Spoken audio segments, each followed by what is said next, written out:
आज के वीडियो में हम लोग देखेंगे तुगलक वंश के बारे में। तो इसके पहले हम लोग दिल्ली सल्तनत के अंतर्गत गुलाम वंश और खिलजी वंश देख लिए थे। कौन कौन वंश? गुलाम वंश और खिलजी वंश। तो गुलाम और खिलजी वंश में दिल्ली सल्तनत पर क्लियर हो गया था पूरा। उसके बाद तीसरा वंश जो है इसमें आता है तुगलक वंश। तो तुगलक वंश जो है 1320 से लेकर 1414 ईस्वी तक इसका शासन रहता है। मतलब कि दिल्ली सल्तनत में सबसे अधिक दिन किसका शासन चलेगा? तुगलक वंश का। मतलब 1320 से कहीं कहीं 1320 से लेकर 1398 तक देता है। लेकिन चूँकि इसके बीच में जो है लगातार विद्रोह का दौर जारी रहता है। लेकिन हम लोग पढ़ेंगे इसमें 1320 से लेकर 1414 ईस्वी। चूँकि 1414 ईस्वी में ही जाकर बाद में इसके बाद सैयद वंश की स्थापना होती है। तो तुगलक वंश का संस्थापक कौन था? तो यहाँ पर देखेंगे गियासुद्दीन तुगलक। तो गियासुद्दीन तुगलक जो था इसके बारे में है कुछ समझेंगे कि गियासुद्दीन तुगलक राजा इसलिए बना, चूँकि शासक इसलिए बना चूँकि दिल्ली के शासन जो था पूरा ख़त्म हो गया था। मतलब छीन बीन हो गया था, कमज़ोर पड़ गया था। वहाँ का शासक जो थे वो सब लोग क्या थे? कमज़ोर शासक थे। उसके बाद एक था यहाँ पर बैरम, उसका नाम था खुसरो खां। तो खुसरो खां जो था दिल्ली पर शासन कर रहा था, जो खिलजी वंश का था। मुबारक खिलजी के बाद ये सब आया था खुसरो खां। तो खुसरो खां यहाँ पर शासन कर रहा था। तो खुसरो खां जो था काफ़ी कमज़ोर शासक था, मतलब कोई उसका बात नहीं मानता था। तो देखा गया कि धीरे धीरे जो है जितना अलाउद्दीन के समय में जितने युद्ध करके क्षेत्र जीते गए थे, बाद में धीरे धीरे सभी स्वतंत्र होने लगे। तो हम लोग देखेंगे कि तेलंगाना भी जीता गया था, बंगाल भी जीता गया था, सब धीरे धीरे स्वतंत्र होने लगे। तब खुसरो खां को हटाकर गियासुद्दीन तुगलक जो था शासन पर बैठ गया। और जब शासन में बैठा दरबार में, तो उसने घोषणा कर दी कि मैं जो शासन पर बैठा हूँ अलाउद्दीन खिलजी का मतलब सहयोग करने के लिए। अलाउद्दीन खिलजी जो शासन दिल्ली में मजबूत करके गए थे, इनके जो उत्तराधिकारी हैं सब नालायक हैं, मतलब शासन चलाने लायक नहीं है। इसलिए मैं गद्दी पर बैठ रहा हूँ, आज से मैं गद्दी संभालूंगा। तो गियासुद्दीन तुगलक, अब तुगलक वंश जो था, तुगलक कोई वंश नहीं था, इसका नाम था गियासुद्दीन तुगलक। तो इसके नाम से ही इसके आने वाले जो उत्तराधिकारी थे, इसके नाम से अपने अपने वंश के नाम से उसको जोड़ते चले गए अपने नाम के पीछे, मतलब तुगलक वंश लगाते चले गए। तब से इसका नाम हम लोग तुगलक वंश के नाम से जानेंगे। अब तुगलक, तो तुगलक जो था गियासुद्दीन, इसका उपनाम था गाजी मलिक। क्या नाम था? गाजी मलिक या गाजी तुगलक के नाम से इसको जाना जाता था। अब गाजी का अर्थ क्या होता है? मतलब काफिरों का विरोधी। काफिर किसको बोला जाता है? काफिर जो गैर मुस्लिम जो होते हैं, मतलब इस्लाम धर्म जो अपनाते हैं, मुसलमान को छोड़कर बाकी सारे जो जाति थी उसको काफिर बोला जाता है। तो गाजी का अर्थ होता था मतलब काफिरों का विरोधी, चाहे काफिरों को नष्ट करने वाला। तो ये अपने आप को, इसका शुरू का नाम था गाजी मलिक ही नाम था।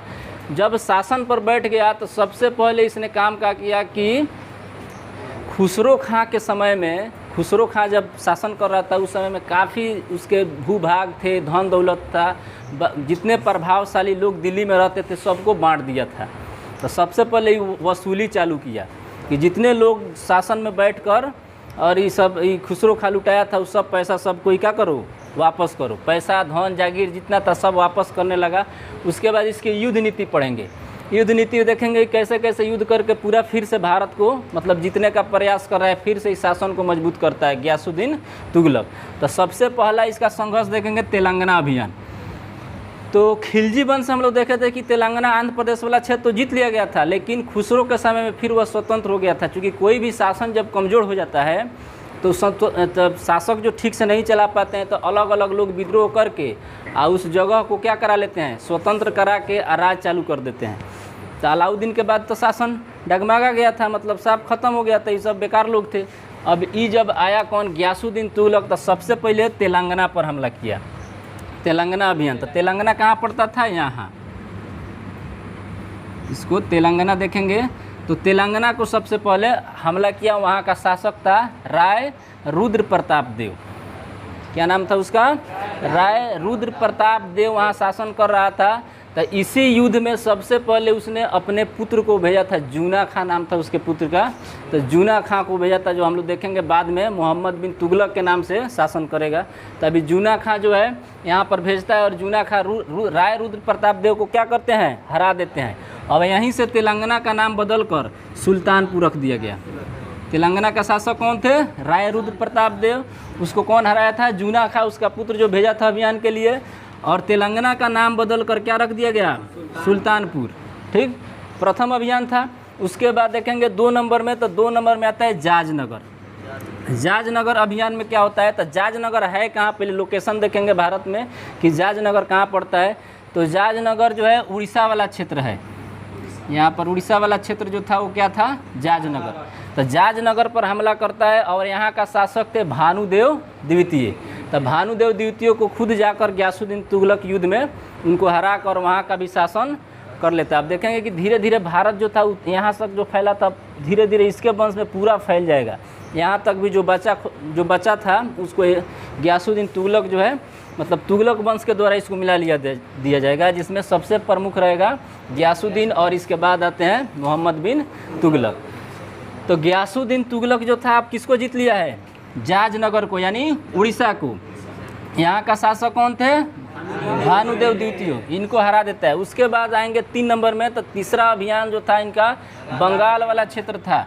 यानी यहाँ से ये सब बंगाल वाला क्षेत्र जो था, यहाँ पर भी हमला करके यहाँ पर लोकेट करेंगे। यानी भारत में मैप में देखेंगे बंगाल कहाँ पड़ता है, तो बंगाल वाले क्षेत्र पर भी हमला करके बंगाल को जीत लेता है। बंगाल का शासक कौन होते हैं, गयासुद्दीन बहादुर। तो गयासुद्दीन बहादुर के बारे में है कि 2 भाई थे, मतलब एक भाई 4-5 थे, लेकिन 2 भाई में सत्ता संघर्ष के लिए हमेशा संघर्ष चलता रहता था कि हम सत्ता पर बैठेंगे, हम सत्ता पर बैठेंगे। बस इसमें था गयासुद्दीन बहादुर है, इसका एक भाई था नसरुद्दीन, नसरुद्दीन नाम था। अब क्या होता है कि गयासुद्दीन और नसरुद्दीन में हमेशा संघर्ष होते रहता था कि गद्दी पर कौन बैठेगा, इसको लेकर। तो नसरुद्दीन जो है सेटलमेंट कर लेता है किससे, गयासुद्दीन तुगलक से, कि आप आइए, आकर इसको हरा दीजिए। किसको, नहीं, गयासुद्दीन बहादुर को हरा दीजिए और सत्ता पर हमको बैठा दीजिए। जब हम सत्ता पर बैठेंगे तो जीवन परांत, मतलब जब तक जिएंगे आपका वफादार बनकर जिएंगे। वफादार मतलब सामंत टाइप से, आप जो कहेंगे तब हाजिर रहेंगे ना। तो ये मतलब धोखाबाज निकला, मतलब ये नसरुद्दीन गयासुद्दीन के लिए बेवफा हो गया।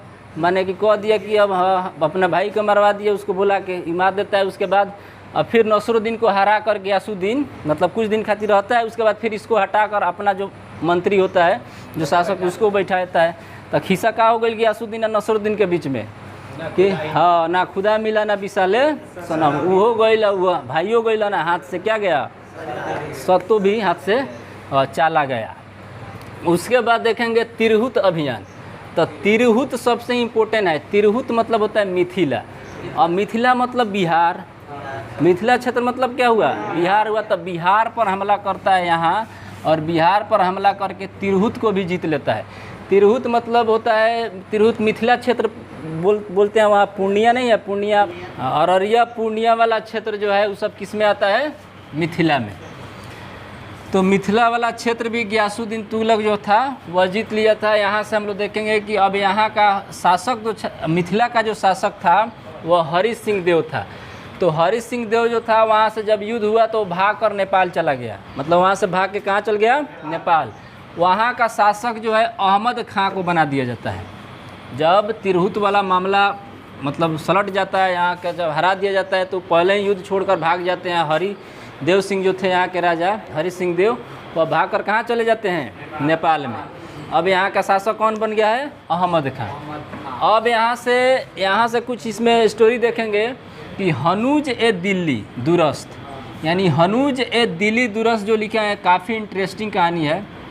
यहाँ पर देखेंगे कि हनूज ए दिल्ली दुरस्त का अर्थ होता है कि दिल्ली अभी दूर है। तो दिल्ली अभी दूर है, एक हम लोग का मतलब बोलचाल में, आम भाषा में एक मतलब कहावत है कि कोई काम होता है तो लोग बोल देते हैं कि नहीं होने वाला होता है कि दिल्ली अभी क्या है, दूर है। तो यह बात कहाँ से निकल के आता है कि इसके गयासुद्दीन के समय में, मतलब अलाउद्दीन के समय, अलाउद्दीन खिलजी के समय में ही एक सूफी संत रहते थे। उनका नाम था निजामुद्दीन औलिया।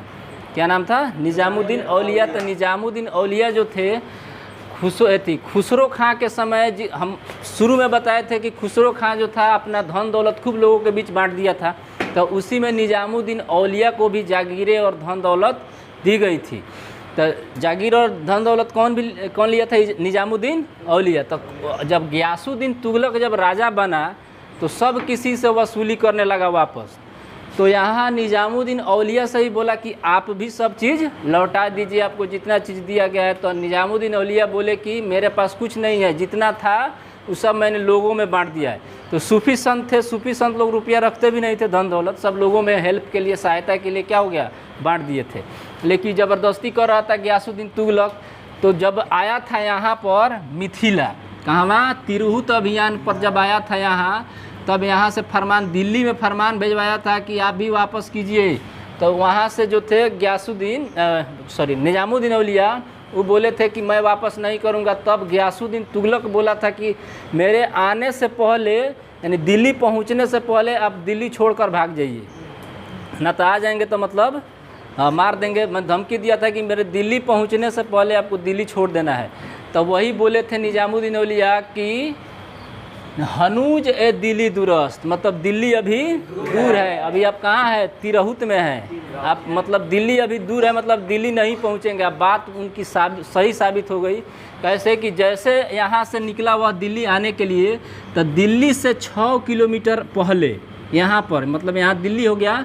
अब दिल्ली से 6 किलोमीटर पहले एक गाँव पड़ता है, वो गाँव का नाम था अफगानपुर। यहाँ पर देखेंगे अफगानपुर में तिरहुत विजय के उपलक्ष्य में एक बहुत भारी आयोजन किया गया था, भव्य आयोजन। जूना खां रखे थे।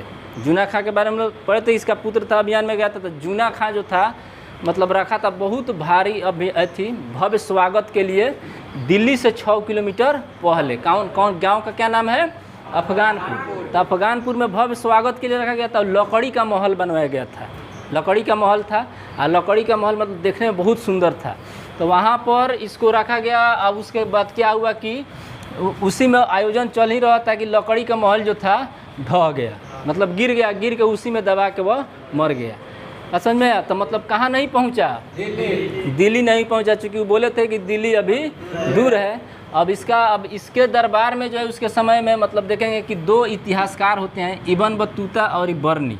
तो इब्न बतूता अपने एक बुक रेहला में लिखता है कि सब जूना खां का चाल था। जूना खां गियासुद्दीन तुगलक को मारने के लिए लकड़ी का महल बनवाया था, और जैसे उस महल में वो प्रवेश करवाया, बस उसको ढहवा दिया, ढहा के उसमें दबा के क्या हो गए, मर गए। कौन मर गए? गियासुद्दीन तुगलक। ये कौन बोला है? इब्न बतूता अपने बुक रेहला में। अब यहाँ से बर्नी है, तो बर्नी बोलता है कि नहीं, ऐसा नहीं हुआ था। बिजली चमकने के कारण, तड़का मतलब नहीं होता है झंझावत, उसके चलते उस लकड़ी के महल में आग लग गई थी, जिससे वह जल कर मर गए थे। तो ये दोनों में विरोधाभास होता है। लेकिन सबसे सही सटीक इब्न बतूता का लगता है, इसलिए कि जब दिल्ली 6 किलोमीटर, अफगानपुर जब दिल्ली से 6 किलोमीटर दूर था, तो उसका स्वागत करने के लिए दिल्ली में अब वहाँ नहीं पहुँचा था 6 किलोमीटर आगे, 6 किलोमीटर पहले क्यों आयोजन किया गया उसका भव्य स्वागत के लिए? जरूर उसमें चाल था, उसको मारना था। नहीं तो जब दरबार में वहाँ से 6 किलोमीटर दूर था, तो दिल्ली में वह दरबार में पहुँच जाता, उसके बाद वहाँ स्वागत होता। तो लकड़ी का महल बनवाया गया, 6 किलोमीटर पहले उसको रोका गया। उसके बाद गियासुद्दीन तुगलक उसमें दबा के क्या हो गए, मर गए। अब क्षेत्र फिर एक बार देख लेंगे। तो क्षेत्र यहाँ पर कौन क्षेत्र जीता था सबसे पहले? तेलंगाना। 2 नंबर में कौन सा अभियान होता है? जाजनगर, यानी उड़ीसा वाला क्षेत्र। उसके बाद कौन होता है? बंगाल। तो सब किसी को याद होगा, हाँ, ये बंगलिनिया वाला क्षेत्र है। तो सब तो गरीब बंगलिनिया में बर्बाद है, तो ये बंगलिनिया वाला क्षेत्र हो गया। और उसके बाद यहाँ से क्या हो गया? बिहार वाला, मतलब हेकरा फेर में है सब बर्बाद है, बिहरिया सब बंगलिनिया के फेर में। तो ये क्षेत्र हो गया। अब यहाँ से नहीं पहुँच पाए, यहाँ पर मर गया। उसके बाद ये 1325 ईस्वी में उसकी मृत्यु हो गई। अब गियासुद्दीन तुगलक से संबंधित कुछ इसकी प्रशासनिक व्यवस्था देखेंगे। तो प्रशासनिक व्यवस्था क्या था इसका देख लेंगे कि जब वह शासन बना था तो कर वसूली के रस्मोनियाई नीति अपनाई थी। अब रस्मोनियाई नीति क्या था कि हम लोग इसके पहले वाले वंश में, खिलजी वंश में देखे थे कि अलाउद्दीन खिलजी जो था अपने यहाँ कर वसूली के लिए काफ़ी कठोर नीति अपनाया था। बाजार नियंत्रण ये सब भी प्रणाली था, उसमें कठोर सबसे कठोर नीति अपनाने वाला वही था अलाउद्दीन खिलजी। लेकिन इसने रस्मोनियाई नीति अपनाई। रस्मोनियाई नीति का मतलब होता है कि मध्यम नीति, कर वसूली के लिए एकदम मध्यम नीति अपनाया था। मतलब ना ज़्यादा कठोर था ना ज़्यादा लचीला था, एकदम मध्यम में था। तो ये नीति था इसकी, किसकी? गियासुद्दीन तुगलक के बारे में बात हो रहा है। चूँकि तुगलक वंश दिल्ली पर शासन करने वाला सबसे लंबा वंश है, इसीलिए हम लोग देखेंगे इसके बारी बारी से सारे शासकों को, नहीं तो एक वीडियो में संभव नहीं हो पाएगा, काफ़ी लंबा ही शासन चलता है। उसके बाद इसने सिंचाई और नहर, मतलब सिंचाई के लिए नहर की व्यवस्था कराई थी। मैंने सिंचाई व्यवस्था इसकी काफ़ी अच्छी थी, उसके लिए नहर के भी निर्माण करवाया गया था। हाँ, इसके बाद जो था डाक व्यवस्था इसकी श्रेष्ठ थी। डाक व्यवस्था जो था, डाक तो अलाउद्दीन खिलजी के समय में भी था, लेकिन इसकी डाक व्यवस्था जो थी सबसे श्रेष्ठ थी, मैंने सबसे अच्छी। मतलब जल्द से जल्द खबर एक जगह से दूसरे जगह पहुंचा दिया जाता था। किसके समय में? गियासुद्दीन तुगलक। याद रखना है कि हम लोग गियासुद्दीन तुगलक के बारे में पढ़ रहे हैं। उसके बाद दिल्ली के निकट एक शहर बसाया, उसका नाम था तुगलकाबाद।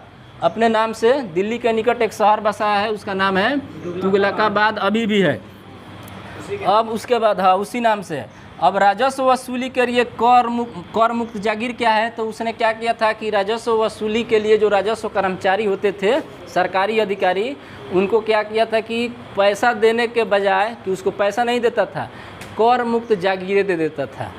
मतलब खेत जमीन वमीन जो होता है दे देता था, उस पर टैक्स नहीं लेता था, कहता था कि इस पर टैक्स नहीं लगेगा। इसीलिए उसको कर मुक्त जागीरें जो थी सब जितना सरकारी अधिकारी राजस्व वसूली में थे उनको दे दिया जाता था। बात समझ में आया? तो यहाँ से हम लोग एक बार इसका शॉट ले लेंगे और सब लोग फिर ध्यान से देख लेना। हनूज दिल्ली, मतलब दिल्ली अभी दूर है। लकड़ी का महल कौन बनवाए थे? तो निर्माता के यहाँ पर नाम लिखा गया है कि अहमदयाज खां। अहमदयाज खां जो थे वही अफगानपुर में जो लकड़ी का महल था बनाकर, किसके इशारे पर? तो जूना खां के इशारे पर बनाया गया था। Thank you.